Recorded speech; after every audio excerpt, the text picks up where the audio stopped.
कि जितना हो सके भजन कर लीजिए, क्योंकि कलयुग नित प्रति नित अब तीव्रता से आगे बढ़ रहा है, अब तीव्रता से गति पकड़ रहा है। हमारे आने वाले जो वंश हैं, हमारे आगे आने वाले जो बालक हैं, शायद उन लोगों को तो यह भी नहीं पता होगा कि सनातन क्या है, श्री रामकृष्ण कौन है। आजकल के बालक ही नहीं जानते। जो बालक कथा नहीं सुनते और कथा सुनते भी हैं तो भी उनसे आप पूछो शरद पूर्णिमा का महत्व क्या नहीं जानते। रक्षाबंधन पर बहन मोली क्यों बांधती है हाथ में, क्या मतलब है उसका, नहीं जानते। होली का त्योहार किस उत्सव के लिए मनाया जाता है, रंग क्यों लगाते हैं हम एक दूसरे को, नहीं पता। दीपावली पर लक्ष्मी गणेश की पूजा क्यों होती है, प्रभु श्री राम का आगमन उस दिन हुआ, राम जी की सेवा क्यों नहीं होती, नहीं जानते हम लोग। प्रयास कर रहे हैं इस व्यास मंच से जितना हो सके आने वाली पीढ़ी थोड़ी समझे, पर हम लोग बड़े भाग्यशाली हैं कि हमारा इस काल में जन्म हो गया कि जिस काल में कथाएं हो रही हैं, मंदिर बन रहे हैं, संत जनों के दर्शन अब भी हो रहे हैं। बोलना नहीं चाहिए, पर अब मिलावट इसमें भी होती जा रही है। कौन संत अच्छा है, कौन संत संत नहीं है, केवल बहलूपिया, यह भी समझना बड़ा मुश्किल है आजकल।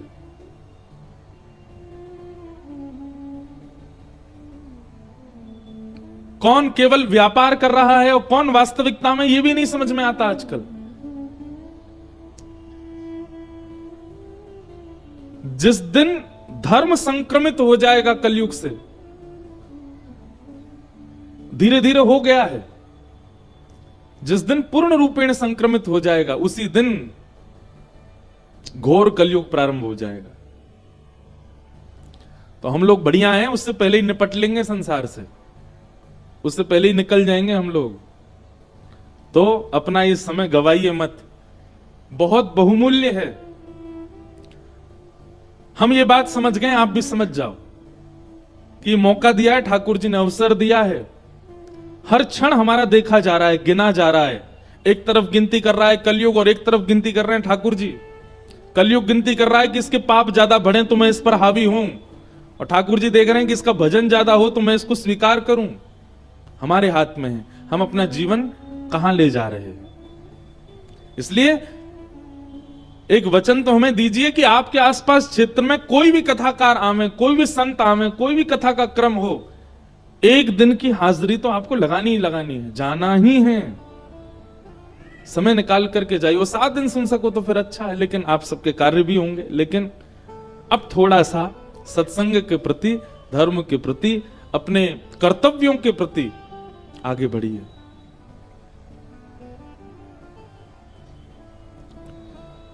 इन 7 दिनों में जो कोई भी बातें मंच से कही गई हैं, उन सब बातों को जीवन में उतारिए। वो आपके लाभ की ही हैं। आपको जीवन में कभी ना कभी उनसे कुछ प्राप्त ही होगा।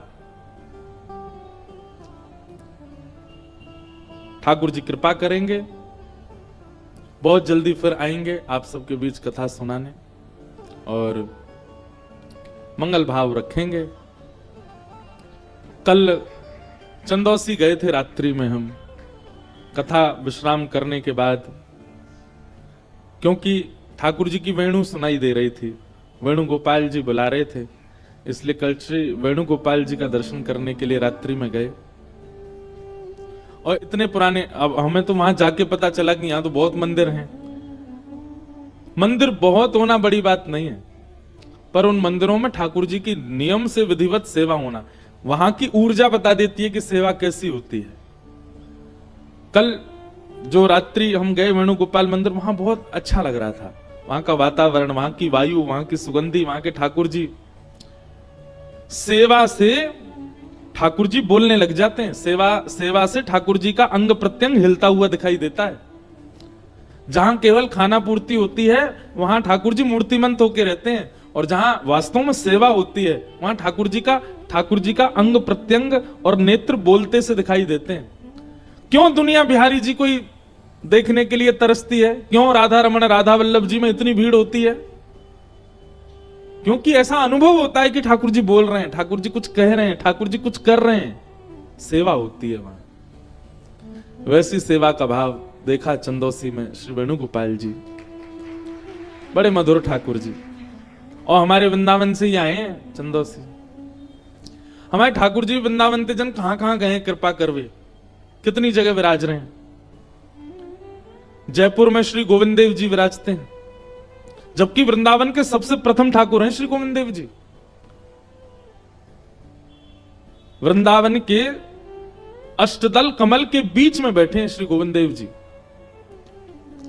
वज्रनाभ भगवान के जो परपौत्र हुए, श्री कृष्ण के परपौत्र, ठाकुर जी के लीला विश्राम के बाद 16,100 अपनी राजमाताओं को लेकर के वज्रनाभ वृंदावन आए। अष्टपटरानियां तो भगवान के संगी चली गई थी, 16,100 रह गई थी। उनको लेकर के वज्रनाभ जब वृंदावन आए तो वृंदावन में वज्रनाभ ने देखा कि माताएं इतनी दुखी रहती हैं श्री कृष्ण की याद में, और पूरा वृंदावन ऐसा लगता है मानो जैसे कुछ खो गया, कुछ चला गया यहां से। वज्रनाभ बड़े चिंतित रहते थे, मैं क्या करूं, इन सब में ऊर्जा कैसे आई? श्री गोविंद देव जी हैं। तो तब वज्रनाभ ने क्या किया, जिस शिला पर, ध्यान से सुनिएगा, जिस शिला पर भगवान श्री कृष्ण प्रकट हुए थे कंस के कारागृह में, उन्हीं शिलाओं से 3 विग्रहों का निर्माण किया। गोविंद देव, गोपीनाथ और श्री मदन मोहन। ये वज्रनाभ ने बनवाए। ठाकुर जी की लीला सुनकर के, ठाकुर जी की रूप माधुरी का अनुभव करके 3 ठाकुरों का स्वरूप बनवाया, गोविंद देव, गोपीनाथ और मदन मोहन। वही वृंदावन में विराजमान किए। फिर उसके बाद जब वज्रनाभ आदि भी अपनी लीला करके चले गए तो फिर ये तीनों ठाकुर भूमिगत हो गए, भूमि के अंदर विराजमान हो गए। फिर बाद में रूप गोस्वामी जब वृंदावन गए तब उन्होंने श्री गोविंद देव जी को गोमा टीला से प्रकट किया।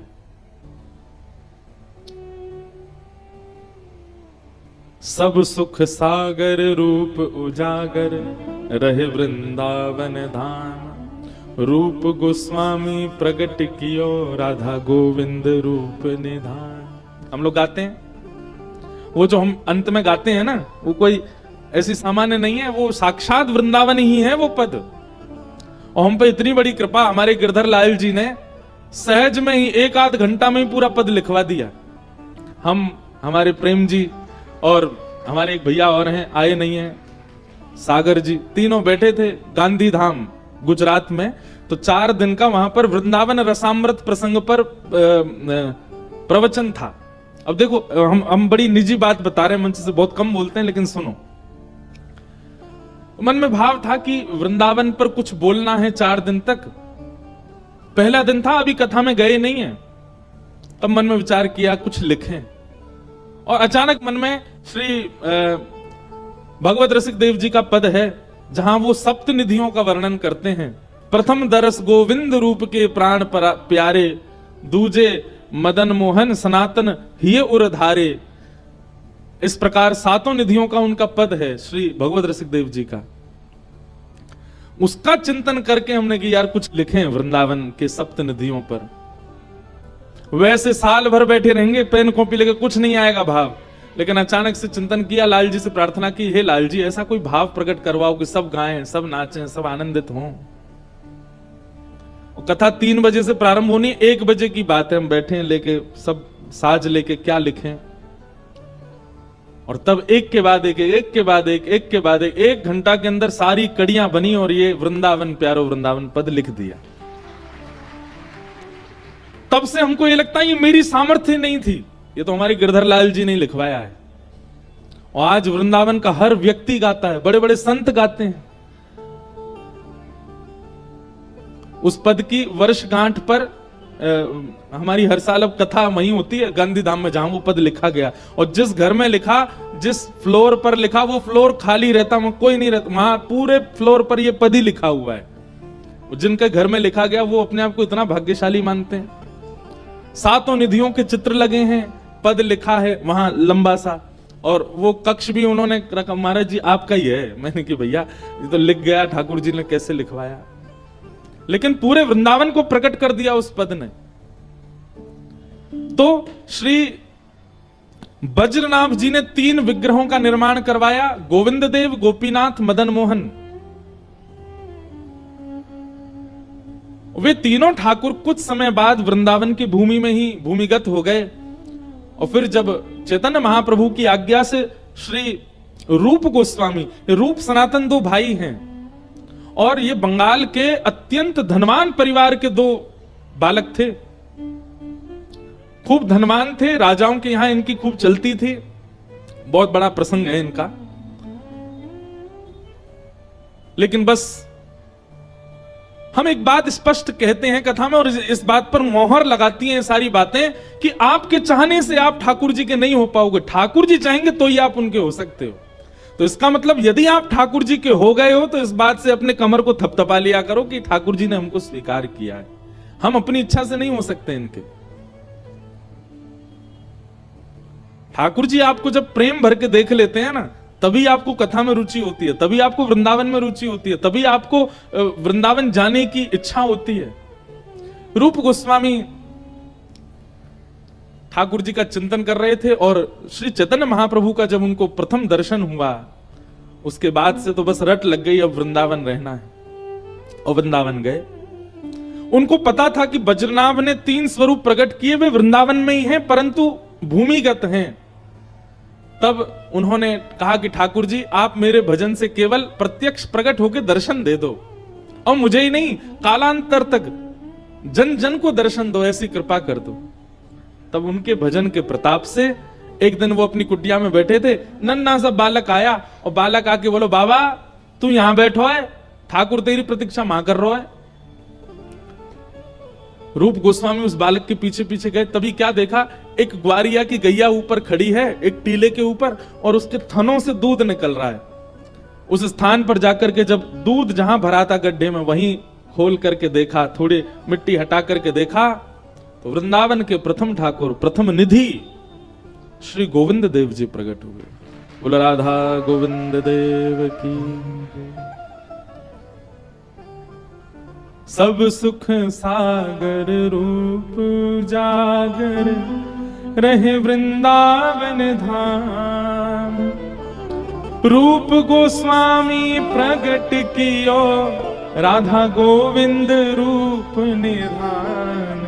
वृंदावन प्यारो वृंदावन, श्री वृंदावन मेरो वृंदावन। इस प्रकार श्री राधा गोविंद देव जी प्रकट हुए।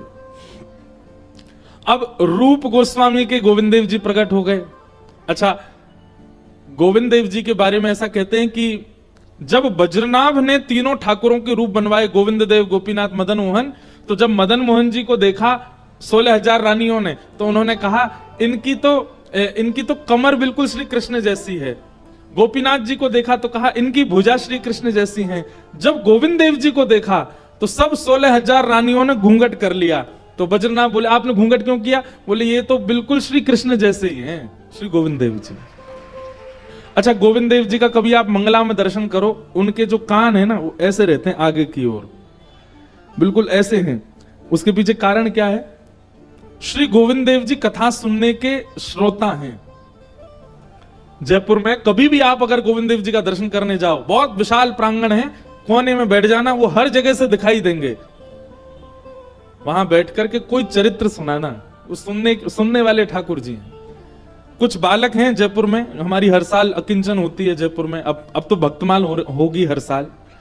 तो श्री गोविंद देव जी वहां श्रवण करते हैं। कुछ बालक हैं, वो तो उनका तो नियम हम बनवाए आए हैं, हर दिन एक बालक जाता है और भक्तमाल का एक चरित्र सुनाता है गोविंद देव जी को। एक बार की बात है, एक व्यास जी कथा कर रहे थे गोविंद देव जी के सामने, तो कुछ चरित्र हुए। उसके बाद व्यास जी बोले अब हम आगे के चरित्र जो हैं अगली बार जब आएंगे तब सुनाएंगे, बहुत ध्यान से सुनना। तो अगली बार व्यास जी आए, व्यास जी आकर के मंच पे बैठे, तो मंच पे बैठते ही उन्होंने कहा कि देखो भैया, पिछली बार हमने अंतिम चरित्र कौन से भक्त का सुनाया था, ये जो बता देगा हम तभी आगे कथा करेंगे, नहीं तो नहीं करेंगे। तो सारे श्रोता एक दूसरे का मुंह देखने लगे, बोले यार हम तो भूल गए इनने कौन सा चरित्र सुनाया था। सब आपस में चर्चा करने लगे, बात करने लगे, कोई भी नहीं बता पाया। तभी सामने मंदिर में विराजमान श्री गोविंद देव जी, प्रसाद लग रहा था तो पर्दा लगा हुआ था, पर्दा के भीतर से श्री गोविंद देव जी बोले, आप हरिराम व्यास जी का चरित्र सुना रहे थे। तब उन्होंने देखा, बोले ओहो, यहां श्रोताओं से मतलब नहीं है, ठाकुर कथा सुनता है। तब आगे चरित्र सुनाया। ऐसे श्री गोविंद देव जी। फिर रूप गोस्वामी के जब गोविंद देव जी प्रकट हो गए तो रूप के ही भाई हैं सनातन गोस्वामी, उनके मन में भाव आया, बोले जय जय, आप इनके लिए प्रकट हो गए, हमारे लिए भी हो जाओ।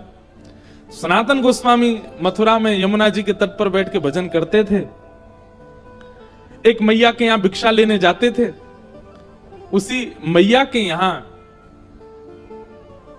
त्रिभंग लली ठाकुर जी विराज रहे थे, वही मदन मोहन जी थे।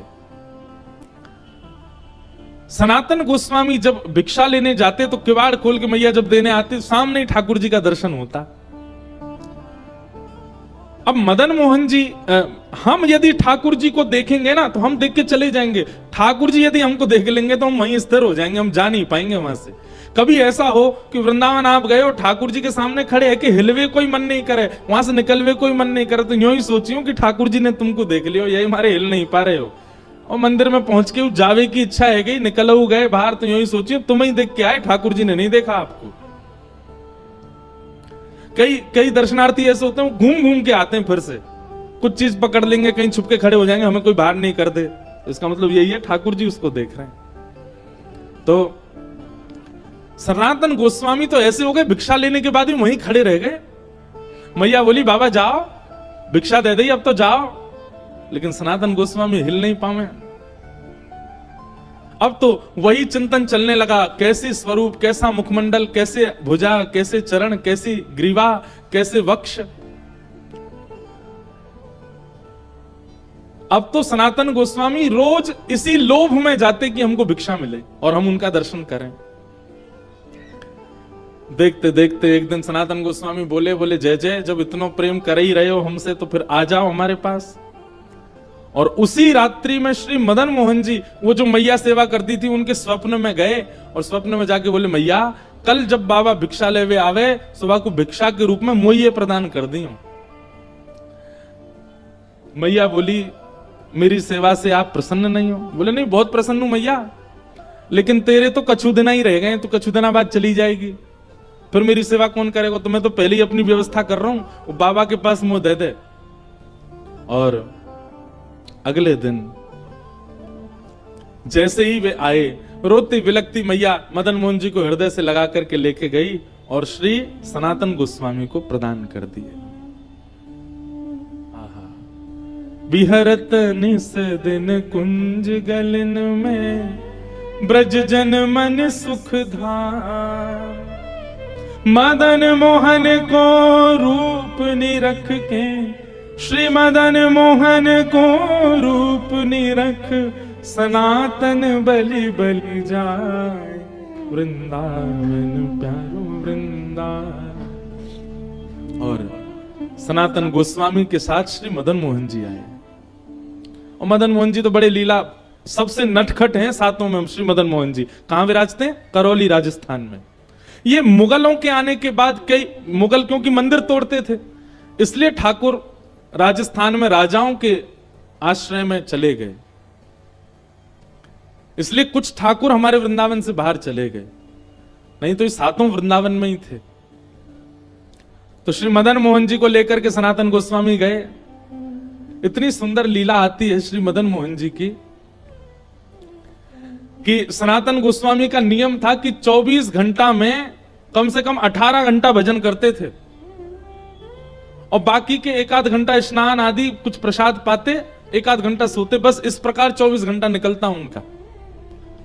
अब मदन मोहन जी को ले आए, अपनी कुटिया में विराजमान कर दिया। ये कथा हमने कई बार सुनाई है कथा में।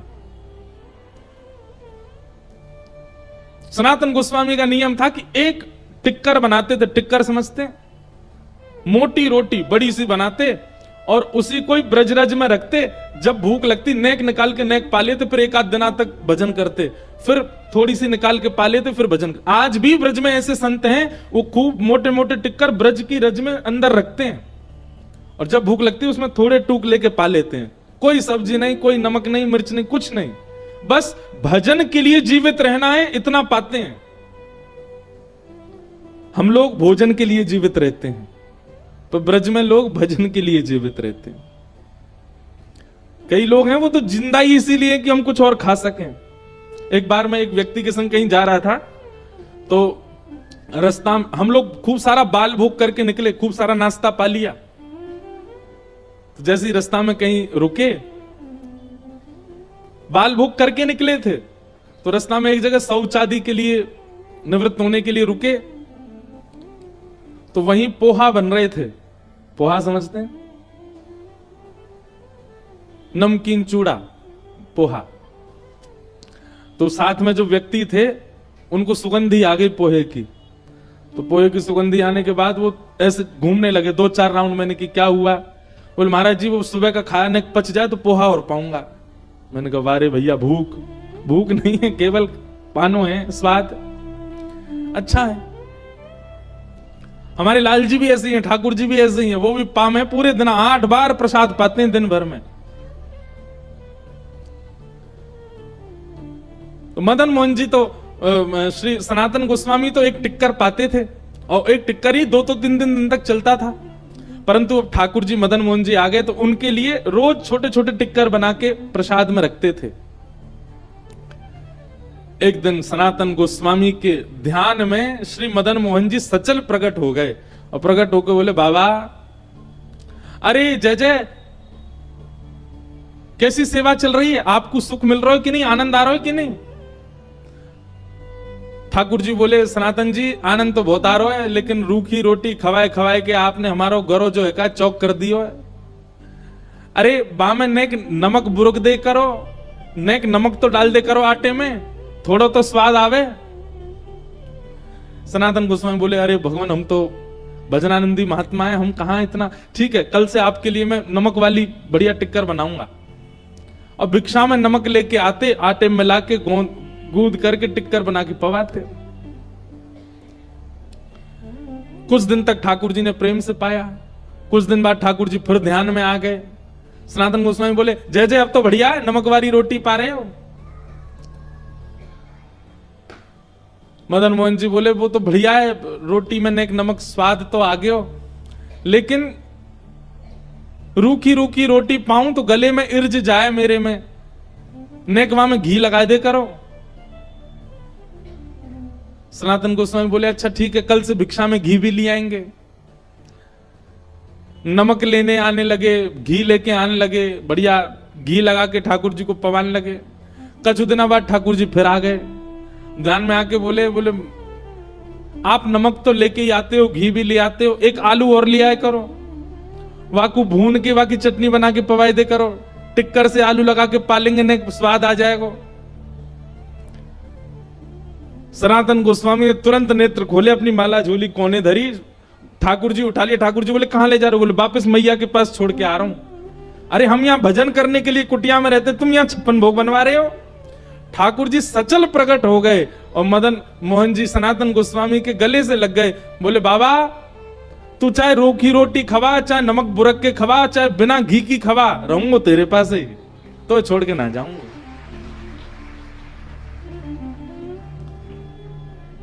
ऐसे हमारे वृंदावन के दूसरे ठाकुर, बिहरत निस दिन कुंज गलिन में, ब्रज जन मन सुख धाम, मदन मोहन को रूप निरख, सनातन बलि बलि जाए, वृंदावन प्यारो वृंदावन, श्री वृंदावन मेरो वृंदावन।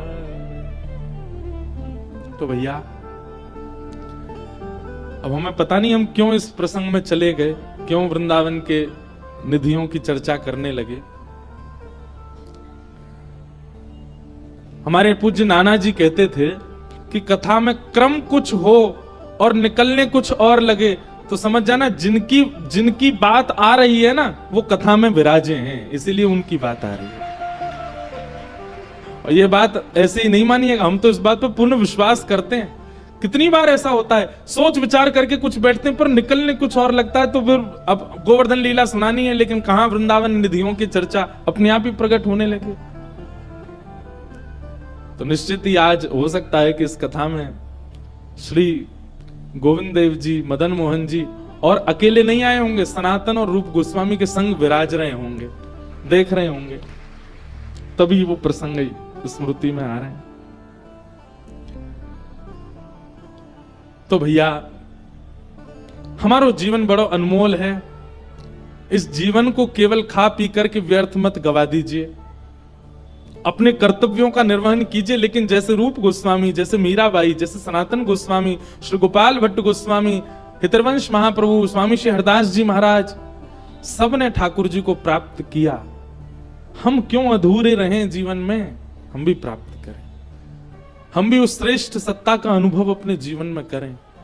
उसी के लिए हम मानव बने। ये मानवों को ये अधिकार है, सबको नहीं मिलते। देवताओं को ये अधिकार नहीं है कि ठाकुर जी उनके लिए प्रकट हों। देवताओं के लिए एक ही ठाकुर जी शंख चक्र गदा पद्मधारी वैकुंठ में बैठे रहते हैं। देवताओं को जब अवकाश मिलता है तो उनका दर्शन कर लेते, पर हमारे लिए तो ठाकुर जी हमारे जैसे बन के आ जाते हैं। तो हमारे वृंदावन के ठाकुर श्री वेणुगोपाल जी आए, इस विषय पे हम पहुंच गए वृंदावन। बोलो वृंदावन बिहारी लाल की जय। ऐसे वृंदावन को प्रणाम करते हैं और आज के कथा क्रम में प्रवेश करते हैं। भगवान ने 7 दिन 7 रात्रि पर्यंत गिरिराज जी को धारण किया और 7 दिन के पश्चात इंद्र को जब यह पता चला कि भाई ब्रजमंडल में तो धूल उड़ रही है, सब ब्रजवासी गिरिराज जी के नीचे खड़े हैं, 7 वर्ष के ठाकुर जी ने गिरिराज जी उठा रखे हैं। अच्छा एक बात मेरी सुनिएगा कि भगवान पर संशय संदेह ब्रह्मा जी को हो गया, इंद्र को हो गया, तो हम मानव कौन सी बड़ी बात है?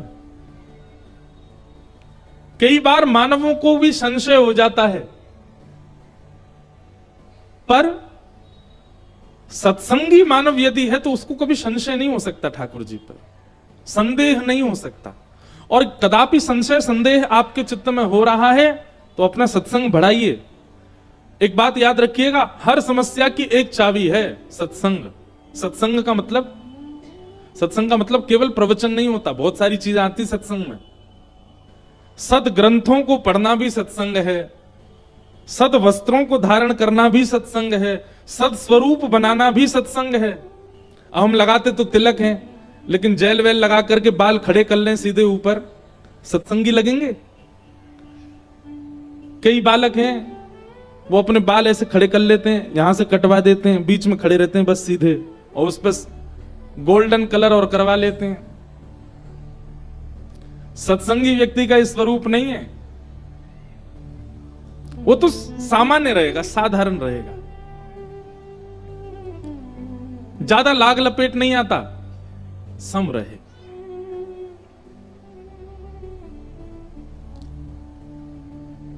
हम अपनी बताएं, कई कथाएं तो ऐसी होती हैं वहां हमारी रुकने की व्यवस्था इतनी ज्यादा दूर नहीं, यहां पे भी दूर नहीं है, बगल में ही है। कई कथाएं ऐसी होती हैं वहां तो हम खुद ही स्कूटी चला के मंच पे आते हैं कोई गाड़ी वाड़ी है तो यहां पे मिली नहीं तो यहां पे भी स्कूटी से ही आ जाते। अभी वृंदावन में हमारी कथा 29 तारीख से, गोपनीय जगह पर कथा, उसका ज्यादा प्रचार नहीं करना क्योंकि कम जगह है, भीड़ बहुत हो जाएगी। तो वहां तो हम रोज रिक्शा में बैठ के ही जाएंगे कथा करने, और कहीं कोई हेलीकॉप्टर भेज दे तो उसमें बैठ के भी चले जाते हैं, कोई दिक्कत नहीं। जो मिले ठाकुर जी जो प्रदान करें सब स्वीकार है।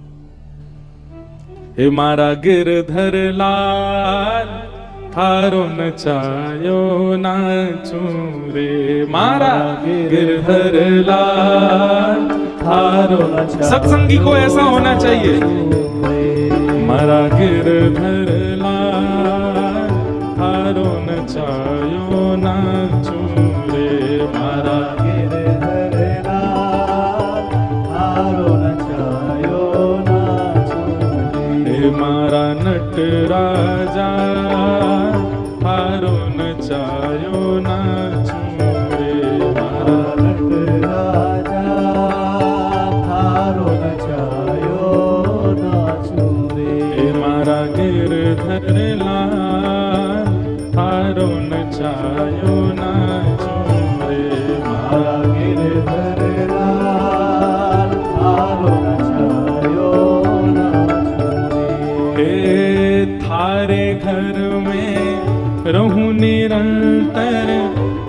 थारी ही हाथ चलाऊं,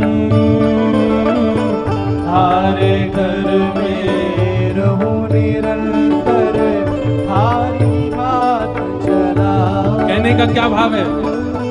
मेरे घर में ठाकुर जी नहीं रहते, मैं ठाकुर जी के घर में रहता हूं। थारे घर में रहूं निरंतर, थारी हाट चलाऊं, थारे आपका घर चला रहा हूं मैं, मेरा घर नहीं है ये। थारे ही हाथ चलाऊं, ओ थारे धन से थारे जन की, थारे धन से थारे जन की, थारे धन से थारे जन की, थारे धन से थारे जन की। ओ सेवा टहल बजाऊं बजाऊं, मारा गिरधर लाल हारो नचायो नाच रे, मारा गिरधर लाल हारो नचायो नाच। एक बात सुनिएगा, ये पद ना कहीं लिख लीजिएगा, याद कर लीजिएगा, कथा के बाद YouTube से निकाल लीजिएगा, और इसमें जैसी जैसी बातें लिखी है ना उनका पालन कीजिएगा, तभी आप वैष्णव हो। वही सत्संग है। मेरा घर नहीं है, मैं ठाकुर जी के घर में रहता हूं और ठाकुर जी का घर मैं चलाता हूं। क्यों? ठाकुर जी धन देते हैं, ठाकुर जी के धन से ठाकुर जी के जनों की सेवा करता हूं। मेरा कोई अस्तित्व नहीं है, तो फिर किसका अस्तित्व है? मारा गिरधर लाल थारो नचायो नाचूं रे, मारा गिरधर लाल थारो नचायो और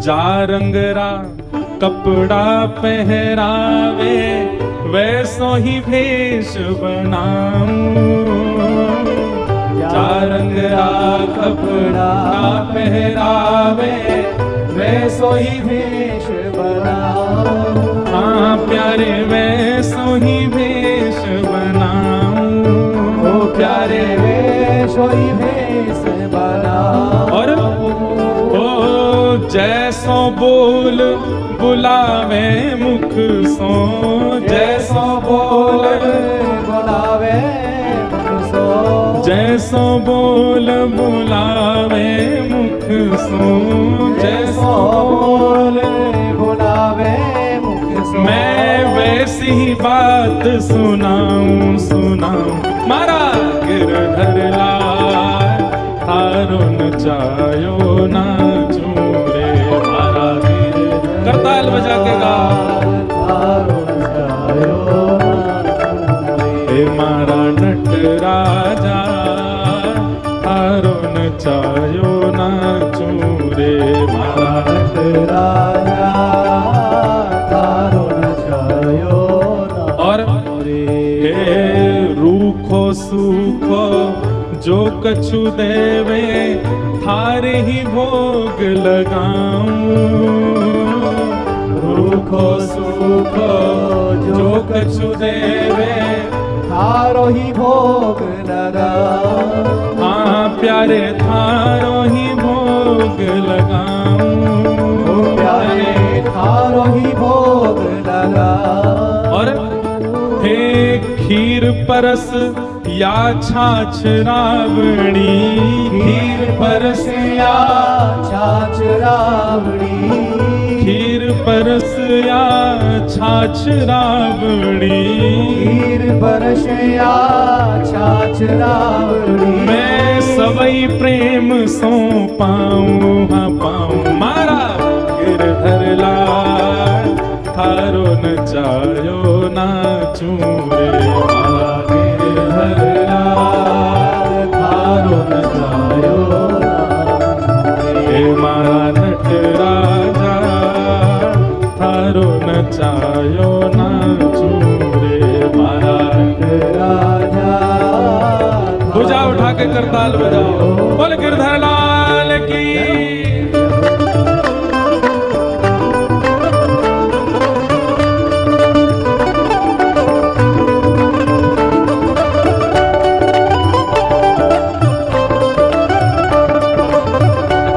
श्री राधा रमण लाल की।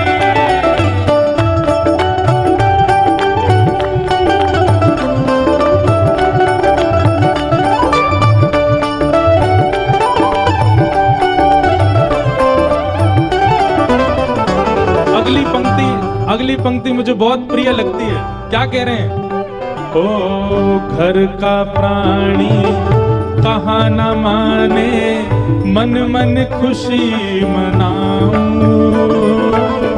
घर का प्राणी कहा न माने, मन मन खुशी मना। लेखक कहना चाहते हैं घर के लोग मेरी बात नहीं मानते, मैं कहता हूँ वृंदावन चलो, कथा में चलो, गोवर्धन चलो, संतों के दर्शन को चलो, व्यास जी आए कथा सुनने चलो, सब मना करते हैं। लेकिन मेरे मन में खुशी होती है। क्यों? अगर ये मेरी बात मान जाएंगे तो इनसे मेरा मोह हो जाएगा, इनसे मेरी आसक्ति हो जाएगी। बढ़िया है, बात नहीं मानते तो इनसे मेरा मोह दूर ही हो रहा है। ठाकुर जी, घर का प्राणी कहा ना माने, मन मन खुशी मनाऊं। घर का प्राणी कहा न माने, मन मन खुशी मना। हाँ प्यारे मन मन खुशी मनाऊं। हाँ प्यारे मन मन खुशी मना। क्यों?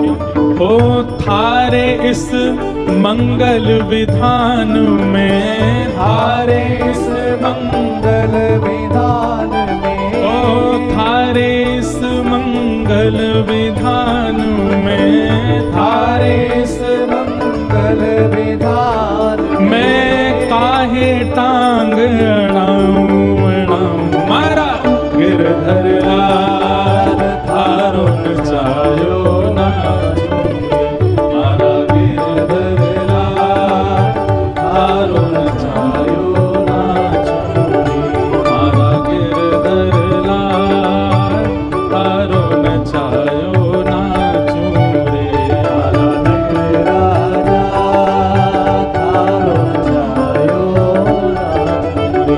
मारा नट राजा थारो नचायो ना छोड़े। हे मारा नट राजा थारो नचायो ना छोड़े। और क्या कह रहे हैं आगे? आहा, जो तू ठोकर मार गिरावे, लकड़ी जो गिर जाऊं। जो तू ठोकर मार गिरावे, लकड़ी जो गिर जाऊं। ओ जो तू ठोकर मार गिरावे, लकड़ी जो गिर जाऊं। जो तू ठोकर मार गिरावे, लकड़ी जो गिर जाऊं। और अब यहाँ क्या कह रहे हैं? हे ठाकुर जी, अगर आप गिरा दो तो मैं लकड़ी के भांति गिर जाऊं, खुद को बचाने के लिए हाथ भी नहीं लगाऊंगा। लेकिन जो तू माथे ऊपर बिठावे, जो तू माथे ऊपर बिठावे, जो तू माथे ऊपर बिठावे, जो तू माथे पर बिठावे, हाँ तो भी ना शर्माऊं न माऊं। मारा गिरधर लाल थारो नचायो ना छोड़े, मारा गिरधर लाल थारो नचायो ना छोड़े। हे मारा गिरधर लाल थारो नचायो ना छोड़े।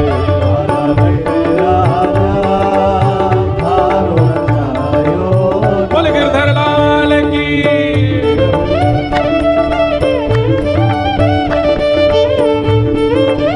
बोले वृषभानु के जमाई की, वृषभानु दुलारी की।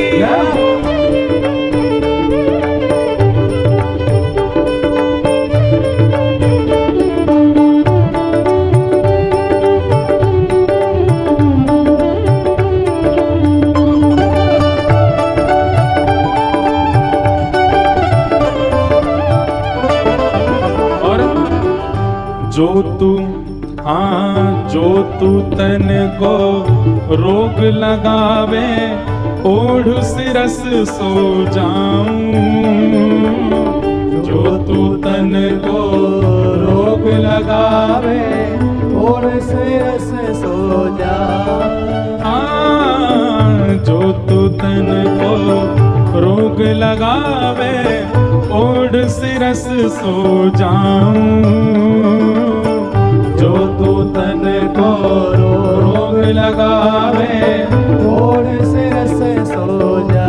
और हे जो तू काल रूप बन आवे, जो तू काल रूप बन आवे, जो तू काल रूप बन आवे, जो तू काल रूप बन आवे। कितनी अच्छी बात है। हे ठाकुर जी, अगर आप तन को रोग लगाओगे तो मैं समझ जाऊंगा कि आप आज्ञा कर रहे हैं कछुदना आराम कर, खूब आराम करूंगा।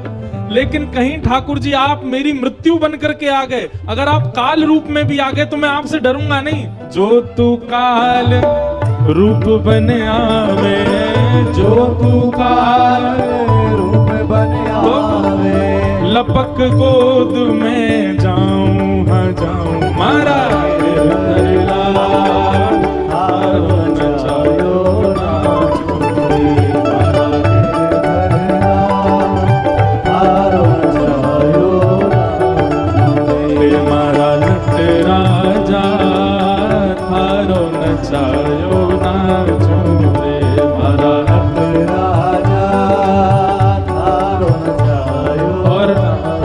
अंतिम पंक्ति में कह रहे हैं, उल्टो सुलटो जो कछु कर ले, मंगल रूप लखाऊं।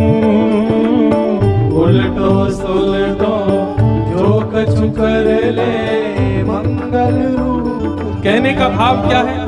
हे नाथ, आप मेरे संग अच्छा करो तो ही मैं आपको अच्छा मानूं, नहीं आप मेरे संग जो कर लो मैं आपको मंगल ही मानूंगा, मैं आपको अच्छा ही मानूंगा। उल्टो सुलटो जो कछु कर ले, मंगल रूप लखाऊं। उल्टो सुलटो जो कछु कर ले, मंगल रूप। बहुत अच्छी बात है। थारी मन चाही में प्यारे, थारी मन चाही में प्यारे, थारी मन चाही में प्यारे, थारी मन चाही में प्यारे। मैं अपनी चाह मिलाऊं, मिलाऊं, मारा गिरधर लाल, थारो न चायो ना छोड़े, मारा गिरधर लाल, थारो न चायो ना छोड़े, मारा गिरधर लाल, थारो न चायो ना छोड़े, मारा गिरधर लाल, थारो न चायो ना छोड़े, मारा नट राजा, थारो न चायो ना छोड़े, मारा नट राजा, थारो न चायो ना।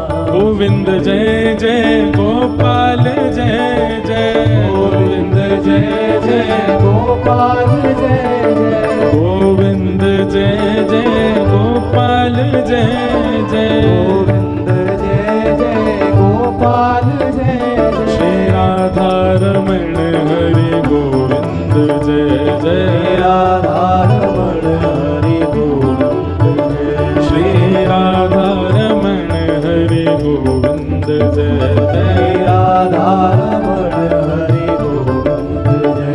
हाँ गोविंद जय जय गोपाल जय जय, गोविंद जय जय गोपाल जय जय, गोविंद जय जय गोपाल जय जय, गोविंद जय जय गोपाल जय। श्री राधा रमण हरि गोविंद जय जय, राधा रमण हरि गोविंद जय, श्री राधा रमण हरि गोविंद जय जय, राधा रमण हरि गोविंद जय। हे मारा गिरधर लाल, थारो न चायो ना छूरे, मारा गिरधर लाल, थारो चायो ना छूरे, हे मारा गिरधर लाल, थारो न चायो ना छूरे, मारा गिरधर लाल, जय जय श्री राम, जय जय श्री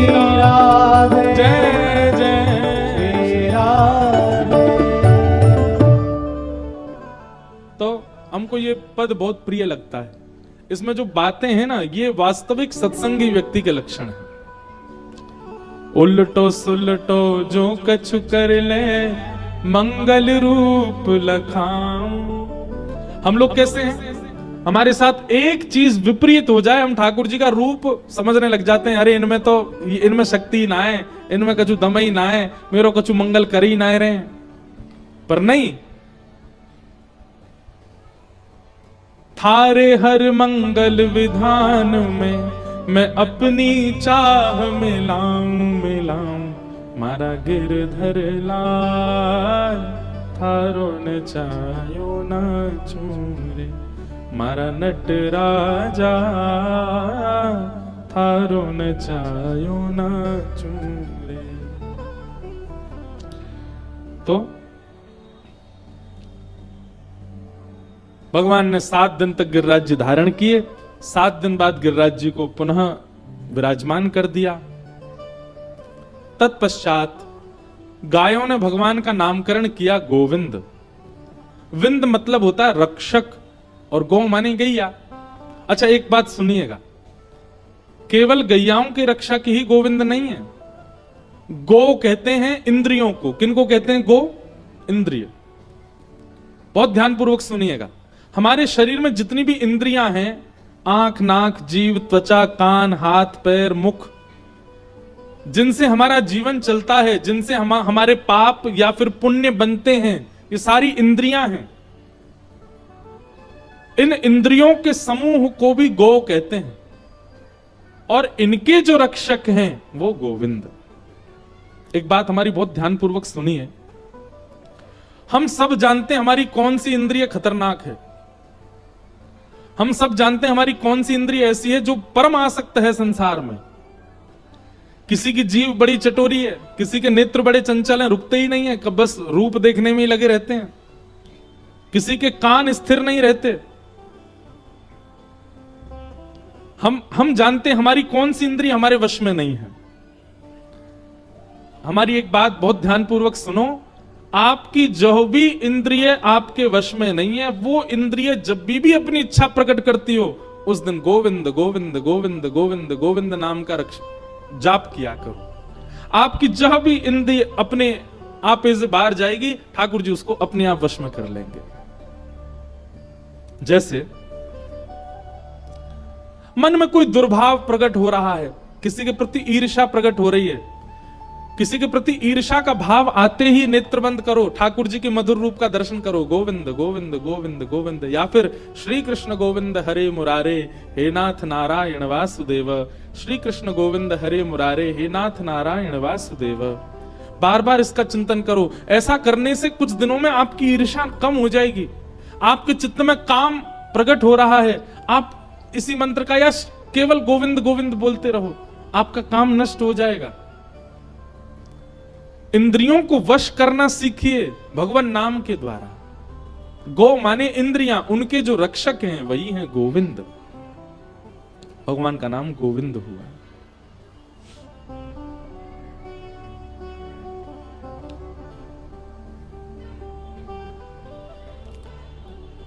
गोवर्धन लीला हुई।